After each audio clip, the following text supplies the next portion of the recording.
ओम श्री परमात्मने नमः। आत्मोद्धार के साधन। सर्व दुख दोषनाशक तप। तप का अर्थ है तपाना।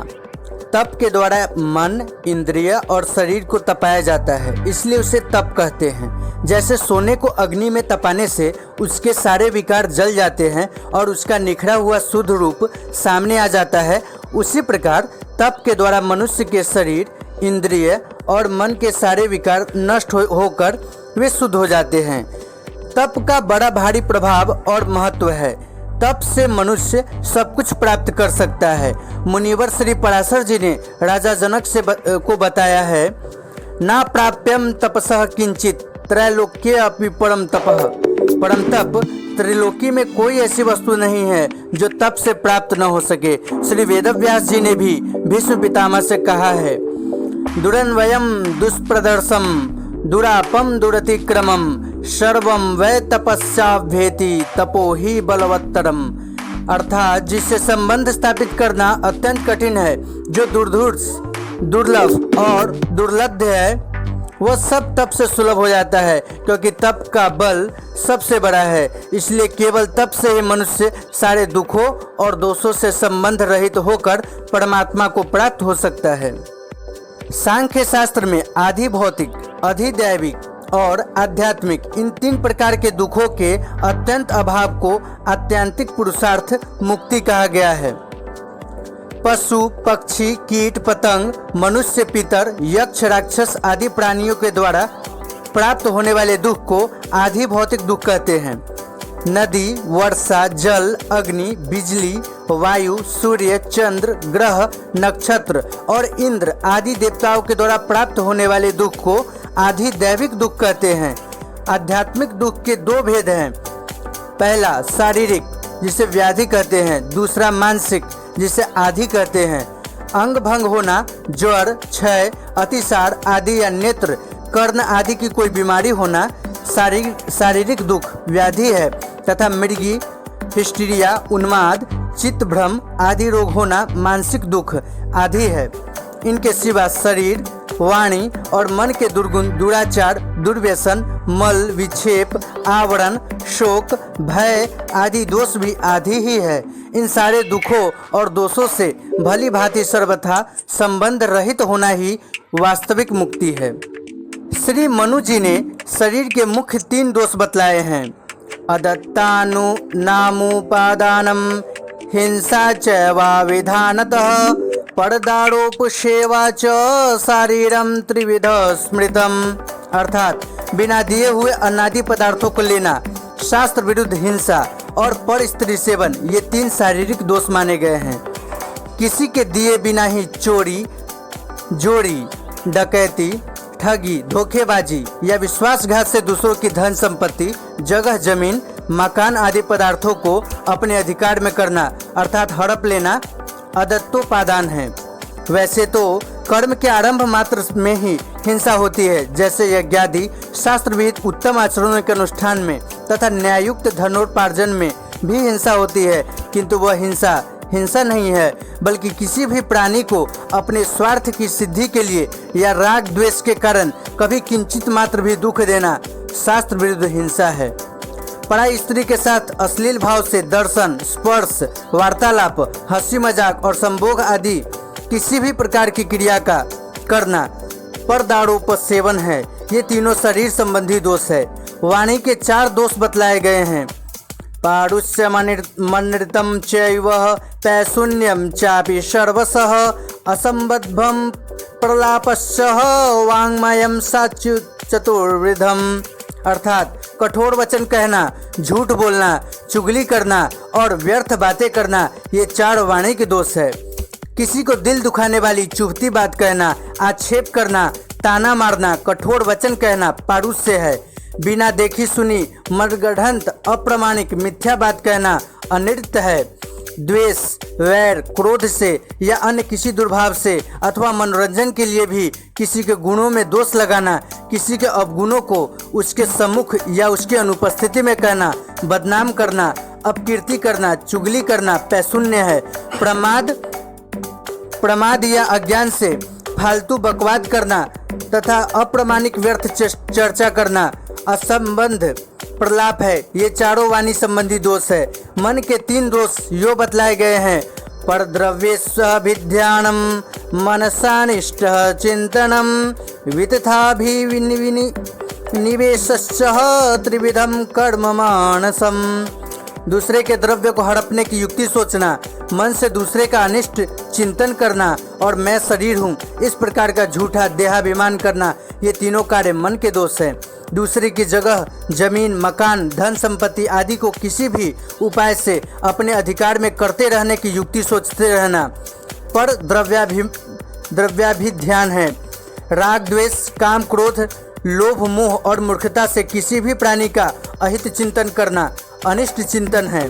किसी भी सांसारिक पदार्थ में ममता तथा अनात्म देह में मिथ्या अभिमान अहंता है और ममता करना वितथा भी निवेश है। ये तीनों मन संबंधी दोष है। ऊपर शरीर के 3, वाणी के 4 और मन के 3 दोष बतलाए गए हैं। इन सभी दोषों के निवारण के लिए गीता में भगवान श्री कृष्ण ने शारीरिक, वाचिक और मानसिक त्रिविध तप बतलाए हैं। इन तीनों तपों में प्रत्येक के 5-5 भेद है। देव द्विज गुरु प्राज्ञ पूजनम, शौच मार्जवम, ब्रह्मचर्यमहिंसा च शारीरम तप उच्यते। अर्थात देवता, ब्राह्मण, गुरु और ज्ञानी जनों का पूजन, पवित्रता, सरलता, ब्रह्मचर्य और अहिंसा यह शरीर संबंधी तप कहा जाता है। 12 आदित्य, 8 वसु, 11 रुद्र, प्रजापति और इंद्र आदि देवताओं का, ब्राह्मणों का तथा वर्ण, आश्रम, आयु, अवस्था, पद, गुण, आचरण में अपने से बड़े माता पिता, आचार्य आदि गुरुजनों का और ज्ञानी महात्मा पुरुषों का आदर सत्कार, सेवा, पूजा, नमस्कार करना देव द्विज गुरु प्राज्ञ पूजन है। शरीर, इंद्रियों और वस्त्रों की जल, मिट्टी आदि से सफाई करना, सात्विक पवित्र पदार्थों का सेवन करना तथा अभिमान और स्वार्थ से रहित हो विनय प्रेम पूर्वक सबके हित के उद्देश्य से शास्त्र विहित पवित्र आचरण करना शौच है। रूठना, अकड़ना, ऐंठना, टेढ़ापन आदि दोषों से रहित मन के भीतर जैसा शुद्ध भाव हो वैसा ही विनय युक्त सरल व्यवहार करना आर्जव है। किसी भी सुंदर बालक, बालिका या पराई स्त्री आदि के साथ अश्लील भाव से दर्शन, स्पर्श, वार्तालाप, हंसी मजाक, एकांतवास, संभोग आदि किसी प्रकार का मैथुन न करना और सदा वीर्य धारण किए रहना ब्रह्मचर्य है। कहीं भी किसी भी प्राणी को किसी भी निमित्त से किंचित मात्र भी कष्ट न पहुंचाना अहिंसा है। ये 5 शारीरिक तप है। अनुद्वेगकरम वाक्यम, सत्यम प्रिय हितम चयत, स्वाध्यायाभ्यसनम चैव वांग्मयम तप उच्यते। जो उद्वेग न करने वाला, प्रिय और हितकारक एवं यथार्थ भाषण है तथा जो वेद शास्त्रों के पठन पाठन का एवं परमेश्वर के नाम जप का अभ्यास है वही वाणी संबंधी तप कहा जाता है। जिससे दूसरों के चित्त में उद्वेग, क्रोध, भय, दुख आदि विकार हो, ऐसी कटुता, रूखा, तीखापन, ताना, अपमान, निंदा, चुगली आदि दोषों से युक्त वाणी न बोलना अनुद्वेग कर वाक्य है। जो बात जैसी देखी, सुनी और समझी हो उससे न अधिक और न कम कहना, न उसके भाव को बदल कर कहना, बल्कि हिंसा और कपट से रहित यथार्थ वचन करना सत्य वाक्य है। विनय, प्रेम युक्त, सरल, शांत और कानों के लिए अमृत के समान मधुर शब्द कहना प्रिय वाक्य है। हिंसा, द्वेष, डाह, वैर से स्वार्थ सर्वथा रहित और प्रेम, करुणा तथा मंगल से भरे इहलोक और परलोक में कल्याणकारक वचन कहना हित वाक्य है। यथाधिकार भक्ति, ज्ञान, वैराग्य, सदाचार युक्त श्रुति, स्मृति, इतिहास, पुराणों का अर्थ और भाव समझकर अध्ययन तथा परमेश्वर के गुण, प्रभाव, स्तुति, प्रार्थना और नाम का जप करते रहना स्वाध्याय का अभ्यास है। ये 5 वाणी संबंधी तप है। मनः प्रसाद सौमत्यम, मौनमात्म विनिग्रह, भाव संशुद्धिरित्येत तपो मानस समुच्यते। अर्थात मन की प्रसन्नता, शांत भाव, भगवत चिंतन करने का स्वभाव, मन का निग्रह और अंतःकरण के भावों की भली भांति पवित्रता, इस प्रकार यह मन संबंधित तप कहा जाता है। भक्ति, ज्ञान, वैराग्य और सदाचार आदि से चित्त की सात्विक प्रसन्नता मन प्रसाद है। मन के देवता चंद्रमा है, अतः चंद्रमा के समान शीतल, सौम्य और शांति में जो मन का भाव है, जिसमें रुक्षता, क्रूरता, निर्दयता का सर्वथा भाव है, वह सौम्यत्व है। भगवान के गुण, प्रभाव, तत्व, रहस्य, स्वरूप और लीला आदि का मनन करना रूप जो मुनि का भाव है वह मौन है, अथवा जैसे चुप रहना वाणी का मौन है, उसी प्रकार संकल्प, कामना और स्फुरना से रहित होना मन का मौन है। प्राणायाम, नाम जप, सत्य, शास्त्रों के अभ्यास तथा सांसारिक पदार्थों से वैराग्य के द्वारा मन की चंचलता का नाश होकर उसका स्थिर और भली भांति वश में हो जाना आत्मविनिग्रह है। अंतःकरण का राग, द्वेष, काम, क्रोध, लोभ, मोह, मद, मत्सर, ईर्ष्या, वैर, घृणा, तिरस्कार, असूया, असहिष्णुता, प्रमाद, व्यर्थ विचार, इष्ट विरोध, अनिष्ट चिंतन, विषाद, भय, चिंता, शोक, व्याकुलता, उद्विग्नता आदि दुर्भावों तथा मल, विक्षेप, आवरण आदि दोषों से सर्वथा रहित होकर क्षमा, दया, प्रेम, विनय आदि सद्भावों से युक्त और भली भांति पवित्र हो जाना भाव संशुद्धि है। ये पांचों मानसिक तप है। उपर्युक्त त्रिविध सात्विक तप ही सब प्रकार के दुर्गुण, दुराचार, दुर्व्यसन रूप शारीरिक, वाचिक, मानसिक त्रिविध दोषों से तथा आधि भौतिक, आधि दैविक, आध्यात्मिक त्रिविध दुखों से सदा के लिए सर्वथा संबंध रहित करके परम शांति और परमानंद स्वरूप मुक्ति की प्राप्ति कराने वाला है। सात्विक तप का स्वरूप भगवान ने यो बताया है।